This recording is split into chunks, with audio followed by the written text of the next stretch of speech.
क्या सीएम नीतीश कुमार अपने पद पर रहते हुए राज्यसभा के उम्मीदवार रहेंगे? आखिर कौन कौन से नियम जिसके जरिए सीएम नीतीश कुमार मुख्यमंत्री के साथ साथ राज्यसभा सदस्य भी रहेंगे?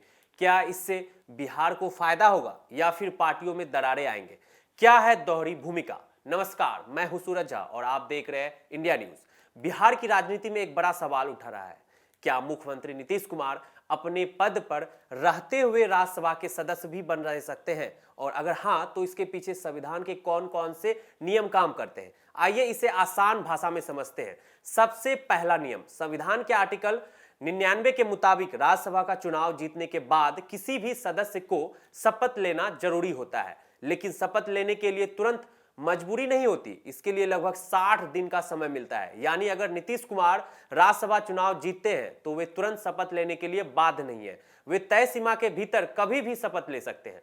दूसरा नियम, कोई भी व्यक्ति एक साथ दो सदनों का सदस्य रह सकता है। अभी नीतीश कुमार बिहार विधानसभा परिषद यानी एमएलसी है। ऐसे में अगर वे राज्यसभा की शपथ लेते हैं तो उन्हें पहले अपने एमएलसी पद से इस्तीफा देना होगा। तीसरा और सबसे अहम नियम, संविधान के मुताबिक कोई भी व्यक्ति मुख्यमंत्री बन सकता है, भले वह किसी भी सदन का सदस्य ना हो, लेकिन शर्त यह है कि उसे 6 महीने के अंदर राज्यसभा या विधान परिषद का सदस्य बनना जरूरी होता है। अब इन तीनों नियमों को जोड़कर समझिए पूरा खेल। अगर नीतीश कुमार राज्यसभा चुनाव जीतने के बाद तुरंत शपथ नहीं लेते हैं तो वो पहले की तरह एमएलसी रहते हुए मुख्यमंत्री बने रह सकते हैं।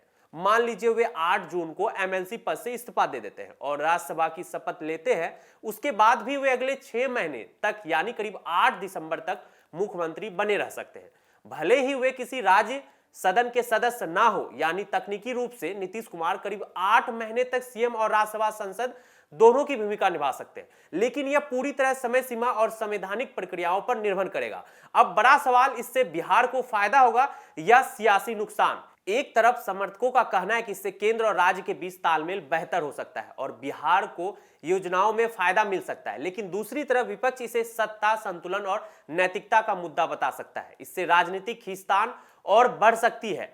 आखिरकार यह फैसला सिर्फ नियमों का नहीं बल्कि राजनीतिक का भी है।